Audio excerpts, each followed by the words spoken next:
네, 산업 분석으로 이어가겠습니다. 요즘 주가가 꿈틀대는 게임주에 대해서 살펴볼 텐데요. 도움 말씀에 유진투자증권 정의훈 연구원 모셨습니다. 어서 오십시오. 안녕하십니까. 요즘 게임주 주가 보면 정연구원 불러야겠다라고 생각을 했는데 딱 나와주셨습니다. 사실 게임주 계속 부진했다가 지금 연말 들어서 조금씩 반등하고 있는데요. 현재 주가 흐름 좀 짚어주시죠. 아무래도 22년부터 23년 이제 상반기까지 굉장히 주가가 부진했었는데 다양한 악재가 많이 겹쳤습니다. 모바일 게임 시장이 계속해서 좀 줄어들고 있다라든지 아니면 중국 쪽에서의 흥행이 실패했다든지 그런 부분들로 인해서 이제 연말까지 좀 주가가 부진했었는데 다만 최근에는 이제 주가가 많이 빠진 상황에서 어느 정도 실적과 신작 기대감이 있는 종목들 위주로 좀 반등하는 그림들이 나오고 있습니다. 또 추가적으로 최근에는 또 코인 시장도 많이 오르다 보니까 코인과 관련된 이제 노출도가 있는 게임사들이 좀 수혜를 받고 있는 상황입니다. 네, 이 모바일 게임이 줄어드는 거는 아무래도 좀 저출산하고 연관이 있나요? 아무래도 모바일 게임 트렌드가 장기화되다 보니까 네. 신규 유저 유입이 좀 줄어들고 있습니다. 네. 과거랑 다르게 2010년대 처음에 모바일 게임 나왔을 때는 그때는 아주 엄청났었죠. 지하철도 그렇고 사람들이 굉장히 모바일 게임들을 많이 했잖아요. 그런데 이게 아무래도 좀 장기화되다 보니까 이제 최근에는 모바일 게임에 대해서 유저들이 많이 좀 떠나나가는 모습을 많이 보여서 좀 그런 부분들이 좀 중장기적으로 모바일 게임 시장 수축에 좀 부정적인 영향을 미친 것 같습니다. 볼거리, 즐길거리도 많아지고 또 출산율 낮아지고 이런 영향이 복합적인 것 같습니다. 자, 우리 정의훈 연구원 국내 최대 게임 전시회였죠. 지스타 2023 참관하셨다고 들었어요. 20만 명이 몰렸다고 하는데 이번 지스타 2023에서 주목할 건 어떤 분야였습니까? 네, 이번 지스타 2023은 역대 최대 규모의 로 열렸습니다. 그러니까 참관하는 기업의 숫자도 역대 최대였고 또 많은 유저분들께서도 거의 20만 명에 가깝게 많이 방문해 주시면서 성황리에 개최됐다고 보고 있습니다. 저도 이번에 지스타 2023에 참가를 해서 많은 게임들을 시연해보고 또 유저분들과도 소통을 나눴었는데 크게 제가 느낀 점은 두 가지 정도로 키워드를 꼽을 수 있을 것 같습니다. 첫 번째가 장르의 다변화고 두 번째가 이제 얼리얼 엔진 5였습니다. 그러니까 장르의 다변화에 대해서 먼저 말씀을 드리면 지난해까지만 해도 지스타에 참석을 하면 대부분 게임사들이 모바일 게임과 MMORPG 장르에 좀 많이 치중된 모습을 보였었는데 네. 아무래도 최근 들어서는 좀 다변화, 플랫폼 다변화, 장르 다변화에 힘쓰고 있는 모습들이 많이 느껴졌던 게 이번에 지스타 2023에서는 MMORPG 장르보다는 좀 다양한 장르의 캐주얼 게임이라든지 슈팅 장르 게임이라든지 그런 부분에서 많은 게임들을 시연해 볼 수 있었기 때문에 좀 유의미했다라고 보고 있고 두 번째는 얼리얼 엔진 5를 이제 적용된 게임들이 많이 출시가 됐는데 새로운 이제 엔진이 출시되는 거다 보니까 특히 그래픽적인 부분에서 굉장히 많이 눈에 띄는 모습을 보였습니다. 그래서 내년도에는 많이 출시되는 신작 게임들이 얼리얼 엔진 5가 적용이 돼서 좀 높은 퀄리티의 게임들이 출시될 것으로 기대를 모으고 있습니다. 얼리얼 엔진 5가 어떤 겁니까? 아무래도 게임을 개발하는 사람들의 이제 어떻게 보면 도구가 엔진이라고 게임 엔진이라고 예. 볼 수 있는데 게임 엔진에 따라서 그 게임의 방향이라든지 어떤 퀄리티, 그래픽 퀄리티랑 이런 부분들이 결정이 되게 됩니다. 그래서 더 높은 차원의 엔진이 이제 개발되면서 한 번씩 큰 변화가 일어나는데 최근에 이제 지지난해 얼리얼 엔진 5가 처음으로 출시가 되면서 이제 많은 개발 과정이 거쳐서 이제 서서히 그 얼리얼 엔진 5가 적용된 게임들이 하나둘 나오게 되게 되는 것입니다. 예, 뭐 도스에서 윈도우로 넘어가는 것 같은 네, 그런 맞습니다. 느낌이 들겠네요. 자, 우리나라 게임들 중국 시장에 이제 조금씩 문이 열리면서 작년 올해 들어서 이제 판호를 받은 게 12종이라고 들었는데 예년 같지 않다고요. 예전처럼 무슨 대박이 났다 이런 얘기가 전혀 안 들려요. 맞습니다. 지난해 12월과 올해 3월에 중국 판호 발급이 이제 좀 많이 되면서 많이 주가들도 그렇고 기업들도 관심을 많이 모았는데 이게 아무래도 2017년 한한령 이후에 처음으로 대규모 판호 발급이다 보니까 좀 국내에서도 투자자분들과 유저들도 많이 기대를 모았던 것은 사실입니다. 예. 다만 성적표가 안 좋습니다. 이게 지금 현재로서는 올해 출시된 중국 쪽에 출시된 게임들 중에 100위권 이내의 게임이 메이플엠 하나밖에 없는 지금 상황이기도 하고 부진한 이유에 대해서 한 이유를 세 가지 정도로 꼽아봤습니다. 첫 번째는 아무래도 중국 게임의 개발력 자체가 많이 올라왔습니다. 예. 이제 과거랑 다르게 중국 내에서도 게임을 굉장히 잘 만들다 보니까 국내 게임들도 이제 경쟁이 치열했다라는 게 첫 번째고 두 번째는 아무래도 장기간 동안 국내 게임사들이 중국 쪽으로 출시를 못하다 보니까 좀 트렌드 파악을 좀 못했다라는 게 두 번째 요인인 것 같습니다. 그리고 마지막으로는 중국 게임 시장 자체가 좀 부진합니다. 그러니까 2022년도에 중국 게임 시장이 10년 만에 처음으로 역성장을 했었는데 그 이유를 꼽자면 아무래도 당시에 이제 중국 내에서 게임 산업을 많이 좀 규제를 했었습니다. 그러니까 게임은 아편이다라고 표현할 그렇죠. 정도로 예. 그 당시에 이제 게임사들을 좀 두드렸었는데 아무래도 그 여파가 23년도까지 이어지면서 중국 시장 자체가 좀 부진했던 것도 국내 게임사들의 좀 흥행 실패와도 연결이 되지 않나 이렇게 전망을 하고 있습니다. 네, 중국 시장에서 우리 게임이 고전하는 게 마치 우리 자동차나 휴대폰이 스마트폰이 점유율이 떨어지는 거하고 비슷한 저 원인이 아닌가 생각이 돼요. 유사한 건 또 화장품이 될 수 있겠죠. 예, 화장품도, 화장품도 예, 그렇죠. 네, 중국이 많이 올라왔습니다. 그런 점에서. 자, 앞서 잠깐 그 모바일 게임 수요가 줄어드는 이유를 설명을 해주셨는데 우리나라 모바일 게임 시장의 매출 천정이 점점 낮아지고 있다. 이렇게 보셨어요, 리포트에서. 네. 이게 어떤 상황인지 설명해 주시죠. 지금 올해를 뒤돌아봤을 때 현재 국내 시장에서 여전히 매출 1위를 차지하고 있는 게임이 NC소프트의 리니지 M이거든요. 근데 이 리니지 M이 출시된 시점이 언제냐면 2017년입니다. 2017년 이후에 매년 리니지 M의 매출은 조금씩 감소하고 있는데 여전히 매출 1등을 달성하고 있다는 것의 의미는 전체 모바일 게임 시장 자체가 조금씩 줄어들고 있다는 것을 방증하기 때문에 천장이 줄어들었다라고 표현을 제가 했습니다. 천장이 낮아지면 더 올라갈 그 업사이드 포텐셜은 낮아지는 거 아닙니까? 그렇죠. 아무래도 전반적으로 매출 자체가 좀 더 포텐셜이 있기에는 지금으로서는 힘들다고 보고 있고 현재 모바일 게임 시장에 대해서 좀 말씀을 드리자면 소위 말하는 게임도 그렇고 유저들도 그렇고 좀 고인 게임, 고인 유저들과 신규 유저들 이렇게 보통은 나뉘게 되는데 네. 신규 유저들의 유입이 많이 없어지면서 그러니까 유저들도 좀 고이고 장르도 고이고 게임도 좀 고였다라는 표현이 맞는 것 같습니다. 반대로 이 콘솔 게임, 이 콘솔 게임 시장은 뭐 2년 역성장 이후에 작년에 상당히 성장세로 돌아섰는데 글로벌 콘솔 PC 시장이 훌륭한 작품들이 많이 출시됐다고요. 현황이 어떤가요? 올해 전 세계 글로벌 게임 시장이 약 2% 정도의 성장을 할 것으로 시장 기관에서는 추정을 하고 있는데 그 중에서도 모바일이 차지하는 비중은 0.8% 수준입니다. 예. 반면에 글로벌 콘솔 시장 같은 경우에는 7%를 상회하는 높은 성장률로 전체 게임 시장의 성장을 견인을 했습니다.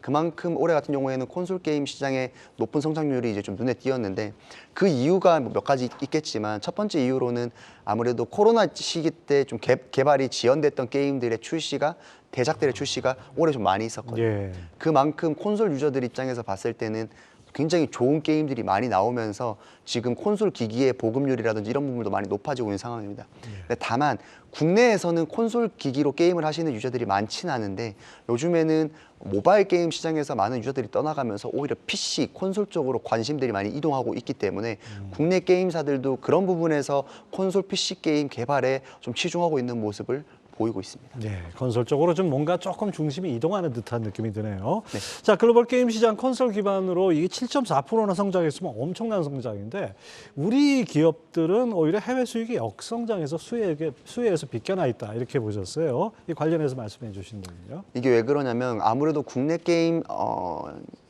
기업들 같은 경우에는 꽤 오랜 기간 동안 국내 모바일 게임 내수 시장에 굉장히 많이 집중을 하다 보니까 말씀드린 대로 해외 유저들 특히 콘솔 시장에서 가장 큰 비중을 차지하는 국가가 북미 지역과 유럽 지역입니다. 네. 이게 아시아 지역 같은 경우에는 콘솔의 매출 비중이 한 자리 숫자에 불과한데 북미 유럽 지역 같은 경우에는 30-40%까지 콘솔의 매출 비중이 높기 때문에 이제 북미 유럽 지역을 타겟하는 게 이제 콘솔 시장에서의 관건인데 아무래도 내수 시장에 국내 게임사들은 머물러 있다 보니까 그러한 부분에서 게임성이라든지 아니면 BM 그리고 장르 같은 경우에도 좀 뒤처지는 게 아무래도 좀 오랜 시간 동안 있었기 때문에 지금은 좀 변화하는 단계다 보니까 좀 그런 부분에서 해외 시장에서의 매출 역성장이 좀 이뤘던 것 같습니다. 네. 하여튼 모바일에서 콘솔로 조금 이동하는 것 같고 그다음에 또 이제 애니메이션 게임 행사, 이 우리나라 최대 애니메이션 게임 AGF 2023 여기 관람객이 많이 몰렸다고 그러는데 여기서 파생된 것이 바로 이 서브컬처 게임 아니겠습니까?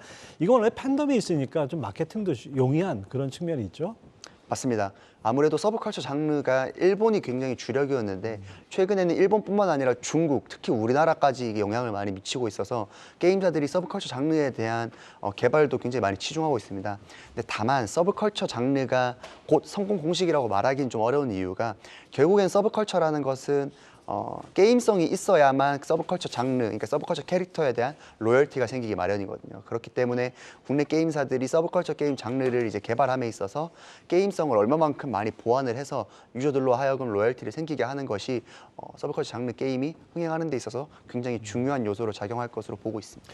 생성형 AI가 또 이 게임 산업에도 영향을 미친다고 들었습니다. 내년에 뭐 관련 게임이 쏙쏙 등장한다고 하는데 생성형 AI가 어떻게 좀 게임주의 실적 반등을 이끄는 어떤 모멘텀이 될 수 있을까요?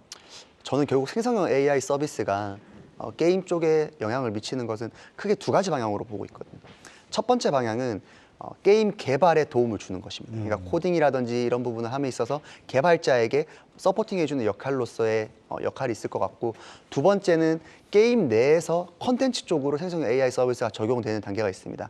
예를 들면 A라는 게임이 있으면 사실 유저들이 게임을 즐김에 있어서 사실 어떤 게임을 하든 간에 비슷한 컨텐츠를 하기 마련인데, 생성형 AI 서비스가 적용될 경우에는 유저마다 각각의 유저에 맞는 그러니까 독특한 방식의 컨텐츠를 제공해 줄 수 있는 게 이 후자 쪽에 있는 방식인데, 아직까지는 전자 쪽으로는 많은 기여를 하고 있지만 후자 쪽으로는 좀 많이 생경한 게 지금 현재 AI 서비스의 상황입니다. 그러다 보니까 개발의 비용에 있어서 조금 세이브해 줄 수 있다는 측면에서 봤을 때는 실적에 기여를 할 수 있겠지만, 결국에는 게임이 잘 팔리고 게임의 매출도가 높게 위해서는 후자 쪽으로 많이 이동을 해야 되는데, 아직까지는 후자 쪽까지는 좀 이른 단계라고 생각하시면 될 것 같습니다. 예. 자, 개별 기업도 한번 살펴볼까요? 최근 이 위메이드가 아주 주가 상승세가 돋보입니다. 그러다 보니까 게임주 시가총액 순위에도 좀 변동이 있다고 하는데 위메이드 상승세 배경이 뭔가요? 사실 위메이드는 크게 두 가지 부분으로 말씀을 드릴 수 있을 것 같은데, 첫 번째는 주가가 많이 하락한 요인에 외부적인 요인들이 많이 작용을 했었습니다. 네. 코인 쪽이라든지 정치권 이슈도 있었던 것도 사실인데, 몇 달 전에 위메이드가 액토즈 게임즈, 중국에 있는 액토즈 게임즈와 미르 IP 관련해서 합의를 하면서 매년 1,000억 원씩 이제 왔다라는 이제 굉장히 긍정적인 뉴스가 있었습니다. 근데 다만 시장에서의 기대했던 부분은 이 부분이 미르 IP를 합의한 것이 IP 매출뿐만 아니라 추가적인 판호 발급, 중국 내에 있는 미르 IP를 활용한 모바일 게임 판호 발급에도 굉장히 기대감이 있었거든요. 그러니까 미르 IP가 중국 내에서 굉장한 로열티를 지금 보여주고 있기 때문에 판호 발급에 성공할 경우에는 위메이드의 주가가 크게 오를 수 있다는 기대감이 이제 작용했던 게 첫 번째고, 두 번째는 역시 코인 관련된 부분인 것 같습니다. 최근에 코인 시장이 9월 이후부터 상승세가 좀 많이 중장기화로 이제 이어지면서 이제 관련해서 위믹스와 관련된 위메이드의 사업 방향성과도 이제 일맥상통한 부분이 있기 때문에 이 부분이 위메이드의 주가를 끌어올리는데 큰 원동력으로 작용한 것으로 보고 있습니다. 예. 자, NC소프트 아주 긴 터널을 지나왔는데 오늘 TL이 국내 출시되고 내년에 또 3종의 신작도 출시된다고 하는데 무려 11년 만에 MMORPG 게임이 나온다고 해요. 관심이 쏠리는데 이게 매출 성장에 좀 도움이 될까요? 아무래도 TL이 11년 만에 PC로 이제 출시가 되면서 기존의 이제 성공 방정식이었던 모바일 MMORPG가 아니라 NC소프트가 잘하는 MMORPG이긴 한데 PC 콘솔로 국내 유저와 글로벌 유저들을 좀 현혹해 보겠다, 예. 이런 사업 전략인 것 같습니다. 그러다 보니까 유저들도 굉장히 많은 이제 MMORPG를 즐겼던 유저들도 지금 기대를 많이 하고 있는 상황입니다. 그래서 근데 다만 지금 NC소프트가 최근 들어서까지 많이 밝혔던 부분들은 모바일 MMORPG와 다르게 과금 요소를 굉장히 줄이겠다라고 지금 많이 천명을 한 상태입니다. 그러다 보니까 유저들은 이제 기대감을 가지고 게임을 할 수는 있겠지만, 사실 수익적인 측면에서 봤을 때는 과금 요소가 많이 줄어들 경우에는 매출 자체가 많이 좀 빠질 수 있다라는 게 우려적인 상황입니다. 근데 다만 시장에서의 이미 기대치는 TL로 통한 매출 기대치는 많이 낮아진 상황이기 때문에 오히려 그런 수익적인 부분에서 낮아진 기대치가 주가가 많이 부담이 없는 상황으로 이제 많이 작용을 한 것 같고, 만약에 이를 넘어서서 유저들의 어떤 트래픽이 많아지거나 아니면 과금의 형태가 좀 더 높아질 경우에는 여기에서 매출들이 더 나오면서 NC소프트의 실적과 이런 주가들을 많이 끌어올릴 수 있다는 기대감이 많이 작용하고 있는 것 같습니다. 네. 시총 1위죠. 크래프톤. PC 콘솔로 출시된 기대 신작이 성과가 좀 부진해가지고 주가도 안 좋았는데 3분기부터는 좀 뭔가 반등하는 모습이 보이고 있어요. 내년 전망은 어떻습니까? 크래프톤 주가가 부진했던 이유를 크게 세 가지로 꼽자고 말씀을 드리자면, 첫 번째가 중국 시장이 부진했기 때문에 중국 관련된 게임들 매출이 안 나왔던 게 첫 번째가 있고, 두 번째는 지난해 중순에 인도 BGMI 모바일 게임이 갑작스럽게 서비스가 중단이 됐습니다. 아, 그게 두 번째 요소였고 세 번째가 결국엔 신작이 부재하다라는 이 세 가지 요소가 있었는데 3분기 이후부터는 이러한 이제 주가에 부정적으로 작용했던 리스크 요인들이 상당 부분 해소되고 있는 모습을 보였습니다. 첫 번째로는 이제 아무래도 인도 BGMI 서비스가 재개돼서 3분기의 실적에 긍정적인 영향을 미쳤던 게 첫 번째고 두 번째는 부재했던 신작도 내년도 상반기에 뭐 모바일이라든지 인조이라는 콘솔 게임 그리고 하반기에는 프로젝트 버짓과 같은 콘솔 게임을 이제 준비하고 있다라는 게 두 번째로 좀 리스크 요인이 해소가 됐고 세 번째로는 중국 게임 시장도 점진적으로 회복될 거라는 기대감이 많이 작용을 하고 있거든요. 그러다 보니까 악재들이 많이 없어지고 주가는 많이 빠진 상황에서 실적과 신작을 두 개 다 갖춘 게임사들로 크래프톤이 많이 지목을 되면서 주가가 많이 좀 좋게 형성되고 있는 것 같습니다. 네, 게임주들이 뭐 한 지난 2, 3년 동안 참 고전을 했는데 내년은 좀 뭔가 반등의 기미가 있지 않을까 기대가 되는데 투자 전략 어떻게 가져야 될까요? 말씀드리고 싶은 부분은 산업 전반에 이제 어느 정도의 모멘텀이 발생되는 것은 사실입니다. 다만 개별 종목별로 편차가 좀 있을 것으로 보이고 있습니다. 그래서 투자자분들께서는 아무래도 게임주를 보실 때는 실적이 어느 정도 안정성이 잡힌 기업과 그리고 신작 모멘텀을 갖춘 이 두 가지 요소를 둘 다 갖춘 네. 게임사를 보시는 게 훨씬 더 투자하시는데 긍정적으로 작용할 것으로 보고 있습니다. 네, 아무튼 좀 약간의 선별 과정은 좀 있어야 될 것 같습니다. 네, 지금까지 유진투자증권 정의훈 연구원 함께했습니다. 말씀 감사합니다. 감사합니다.